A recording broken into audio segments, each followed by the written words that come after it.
Hey everyone, it's Dylan with CT Aquatics, and today I'm going to be setting up this starter saltwater fish tank.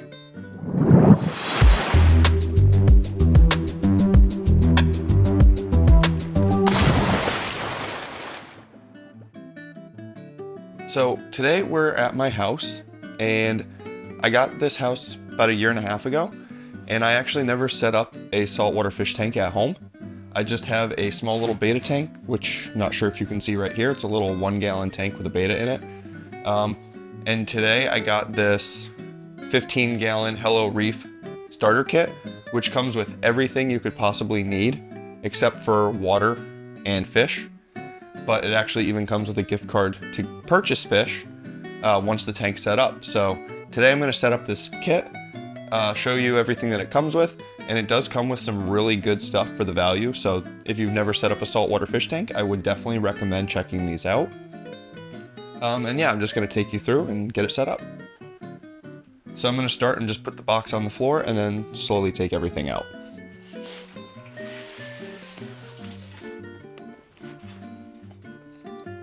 Right here you can see in the middle you have the glass tank, which is nice and protected around the sides. And then there's a bunch of labeled boxes explaining what is in each box, but they also have a number on it, so you can see step by step exactly what to do. And there are videos associated with this HelloReef tank, so you can follow along to those videos as well. The person who does the videos, Matthew, does a great job, so again, you can check those out. He's got a channel on YouTube as well, so.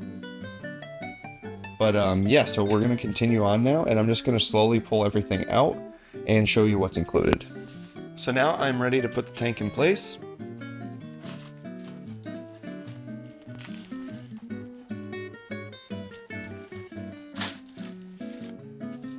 And I'm gonna pull off the plastic.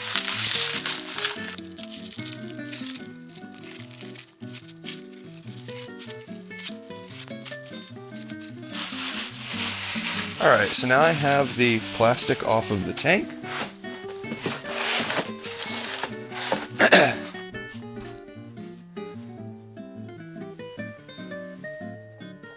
Just gonna get the tank lined up on my stand here. I think that should be good. And my first impressions of the actual glass and tank are, it's built very well. Looks like the baffles in the back are made out of acrylic, and the rest of the tank is glass, which is totally fine.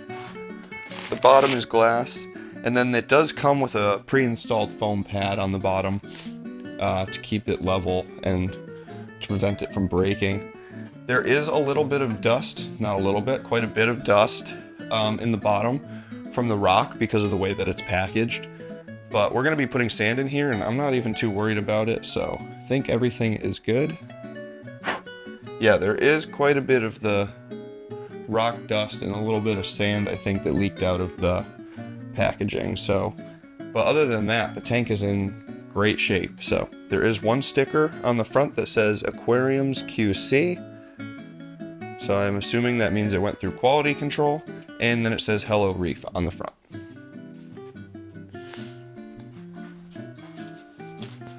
So it doesn't actually come with any instructions from what I can tell, other than the actual videos that you can get from the QR code in the box.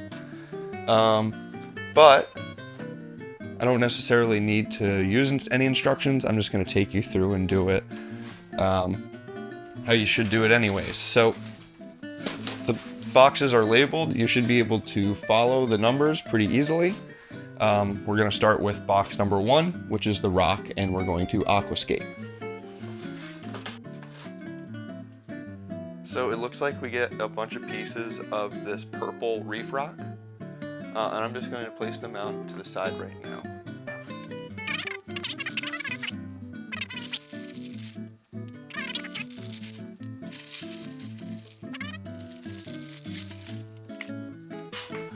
Okay, so the first thing that I'm going to do for this tank is aquascape the rocks.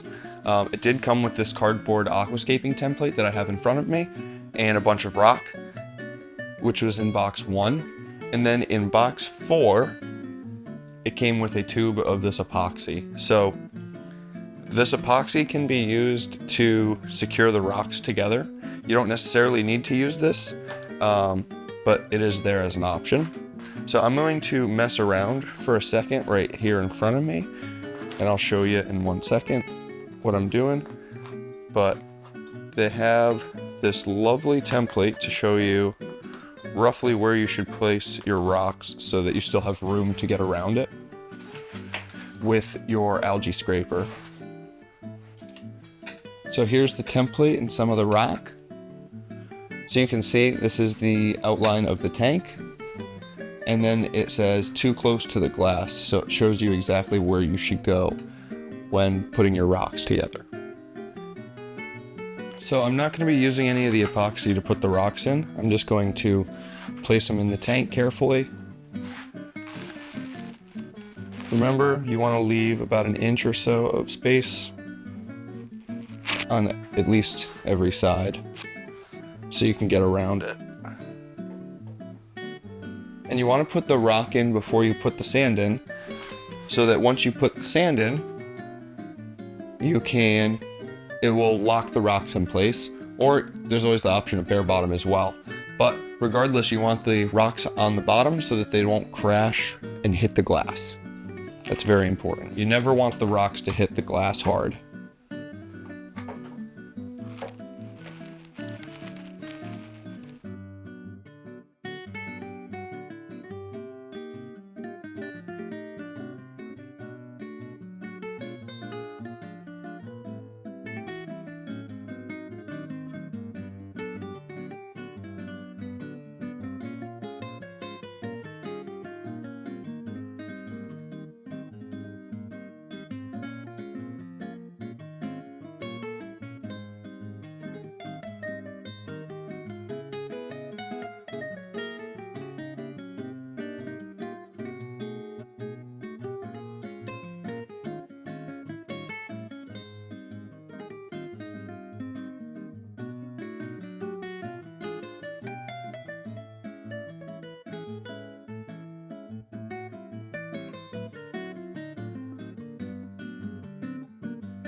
So I finished with the aquascape in this tank, and now it's time to add the sand. This can be found in box 2, and you get 10 pounds of this Carib Sea Life Sand. It's a great sand that you don't have to rinse before you add to the tank. You can just pour it right in. So I'm just going to start and just pour it right in. Try to get it around the rocks, not on the rocks.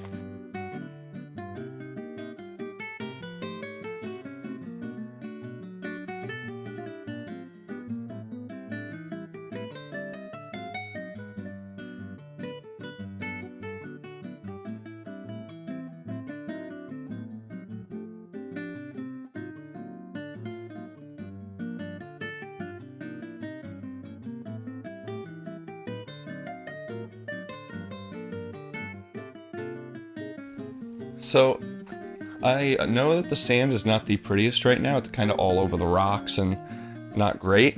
Once we put the water in the tank, it's going to be able to move a lot easier, and we can clean it up with like a turkey baster or something to get it off the rocks. It will settle better into place with something like that. So next we're just going to move on and continue on with the setup, and then we'll put the water in last before we add fish. And like I said, we'll clean everything up at that point. So the next box is number 3. We've done 1, which was rock, and 2, which is sand. Next is 3, which is, it does say to do the salt water next, but I'm going to be honest, I don't have any RO water with me at home. I'm going to grab this from work. I do have an RO unit that I can set up, I just don't have it running right yet, so.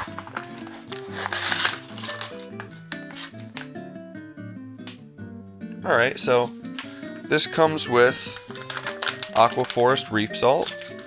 I've heard good things about this salt, but I've never personally used it. Set this to the side for now. Like I said, I'm going to put my water in last. I'll probably grab both saltwater and RO water from work, fill this up with salt water, and then grab some RO water for topping it off. But yeah, I'm definitely going to have to give that a try. So the next thing I'm going to do is go through and open box 4 now, which is equipment. I already pulled out the putty, the epoxy putty. It also comes with a pair of black gloves, which is probably for the epoxy. And this is also where we find our wave maker. So it comes with a CJ Voyager Nano, which is just this tiny little wave maker pump, which should be perfect for the types of stuff that will be going in this tank. I'm going to be putting a pair of clowns.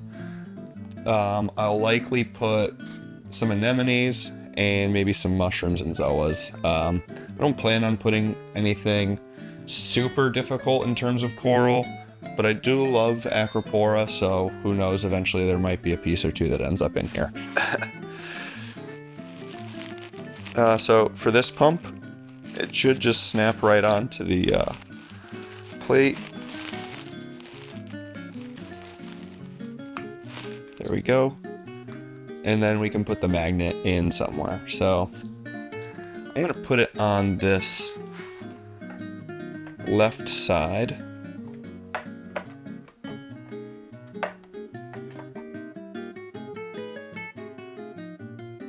I could put it a little bit lower, but I think this spot will be good. The reason I put it on the left is because there's already the return on the right. So we'll get a little bit of flow here and then a little bit of flow here, and that should help create a little bit more of a random pattern in the tank. But again, I'm just going to leave the cord hanging on the side. It's pretty simple. You just put the magnet in the back of the tank. Most of the return pump equipment is in the chamber. Yeah, so we got the filter sock that should go in this first chamber. We got the tubing that will attach to the return pump, and we have the return pump nozzle. In the second chamber, we've got this nice big sponge, a bag of carbon, and a bag of ceramic media. And that first chamber just has a plate to hold the filter sock. So again, I'm going to assemble the return first, get that in, and then I'll probably do the get the rest of the media in place. And then, like I said, it's mostly just water at that point, and the heater, light, and a couple other pieces of equipment. We're going to attach the tube onto the barb fitting. Now I'll pull the return pump out of its box. It is CJ, so you want to just keep all of the parts and the instructions because they have warranties, so we can look at that later. But it is important to keep all that.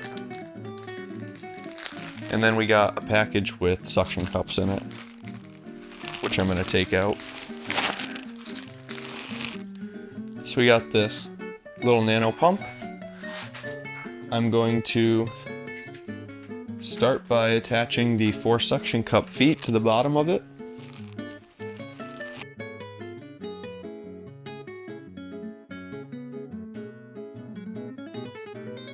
Now that the suction cups are on the bottom, I'm going to just put the little plastic inlet in. And now we can attach our rubber tube.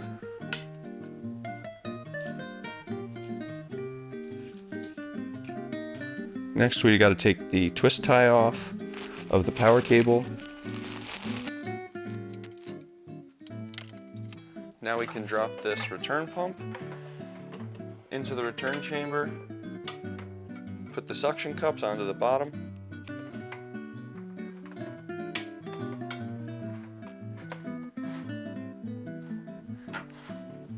the barb fitting with the threaded piece lines up with the hole perfectly, and I can just screw in my inlet from the front side, or the outlet. There we go. So now we've got the 2 plugs, one for the output pump, or for the return pump, one for the flow pump.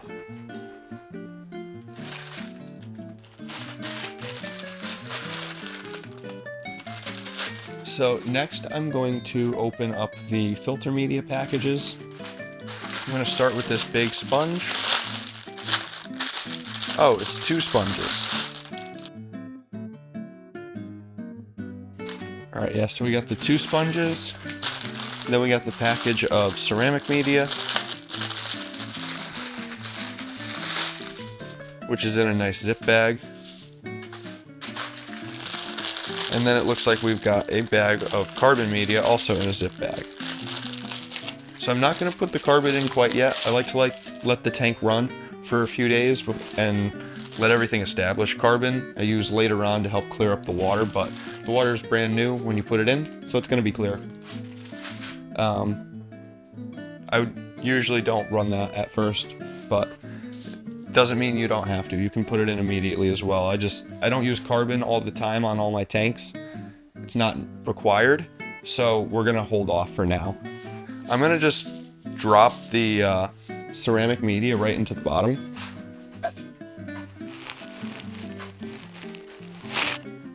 And then I'm gonna just put these 2 black sponges right on top. These should be a good amount of mechanical filtration that will help.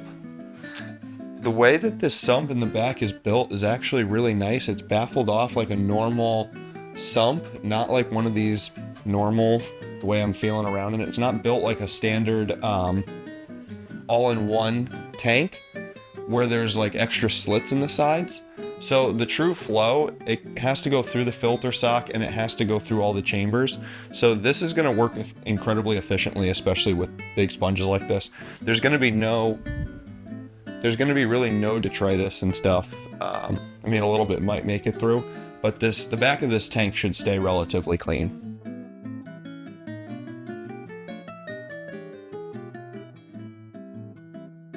All right, now I'll add the filter sock. Kind of going in reverse order here on this back chamber, but we got this little plastic plate. This slides right into the first chamber.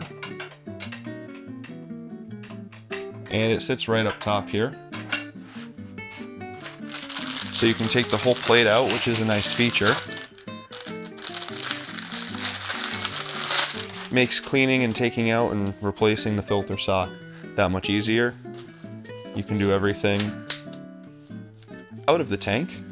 And then once your filter sock is in place and nice and straight like you want it, you should just be able to drop it right in. Nice and simple.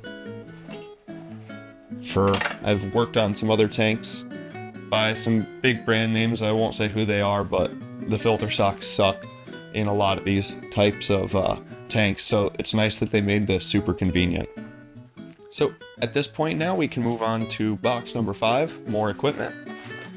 This is going to have some stuff that we don't necessarily need right now, right away, but we've got some pellet food. We've got Dr. Tim's one and only starter bacteria. We'll add this in when we add the water. We got refracto juice, which is refractometer calibration solution. That's good to have. We got some power adapters for our light. We have the light itself, which is the AI blade. We'll put this on in just a moment, but we're not going to plug it in for quite a while. Comes with some wire management clips. That's nice to have too. Comes with a stick-on thermometer. I find that these aren't usually the greatest, but it's better than having no thermometer.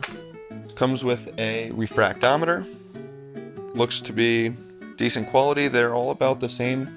They all have about the same build quality. I feel like there's one company that actually makes these and everybody just slaps their label on it, so I could be wrong, but they look all identical. We get a blade quick start guide, a flipper scraper card, which I'll be replacing with a real flipper nano probably. And then we get this 50 watt Eheim Jaeger heater, which we'll be putting in right now. So I'm not going to plug this in again until there's water in the tank, but we can get everything set up before we put water in. But alright, so yeah, we're going to pull this out with the box. The heater should be preset, but yep, it says that it's set to like 79 to 80 degrees, which is acceptable, and we're gonna see how accurate that actually is before we put any fish in. So I'm just adding the 2 suction cups, and then this one's going to drop into the return chamber. It's not plugged in yet, so just gonna leave it there. Now I'm just gonna get my light ready.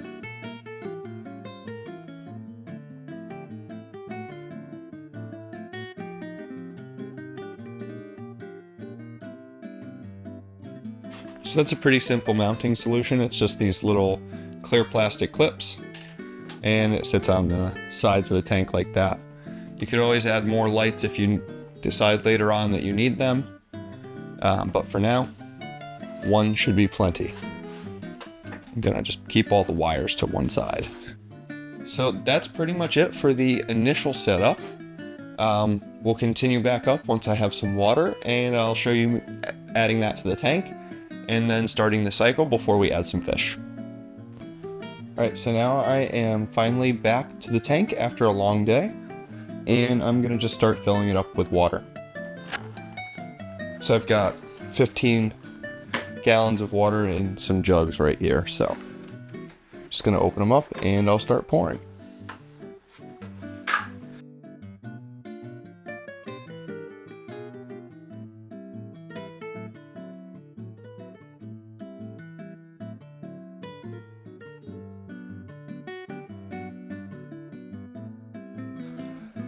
So after adding the first 5 gallons, this tank already seems like it's getting pretty full.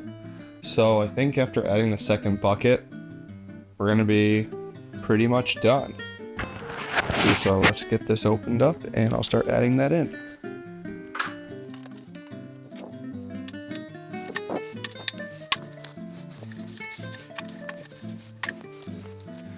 So I'm just gonna use this thermos that I have and fill the tank up the rest of the way because this bucket's pretty full. I might dump it from the bucket directly in a second, but it's pretty full at the top right now, so I'm just going to use this.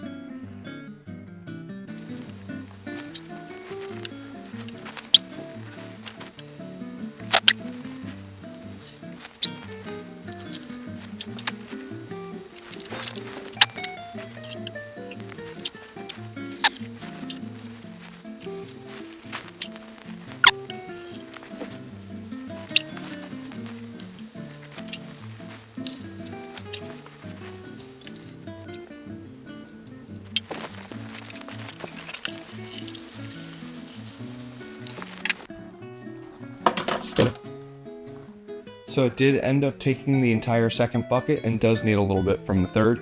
So I'm going to open the third bucket now.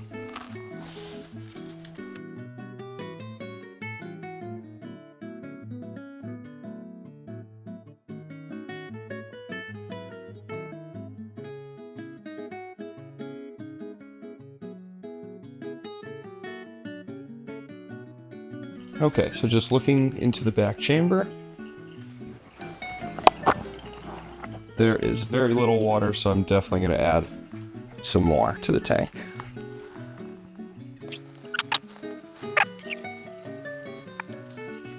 All of this water is freshly mixed salt water.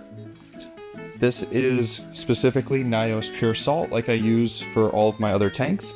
I got this from the main vat that I have at work, and I do have the Aquaforest salt still just sitting on the side of the tank here. I'm going to test that out on a larger scale, I believe, because it does seem like a pretty promising and good salt. But for now, I use Nios for everything and have had great success with it, so I'm going to continue and use that for my own personal tank. I think that should be enough water, but we're just going to give it a second to stabilize, and I'm going to wipe off a few of the drops that I got.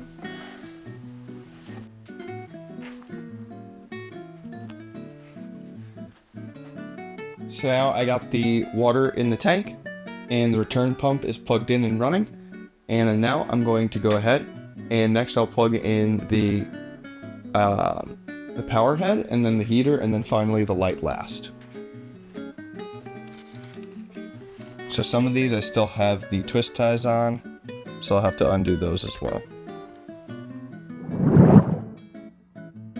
So a little bit of time has passed since I filmed the initial part of this video. It's been over a month since this tank has been set up. We have a pair of clowns in here.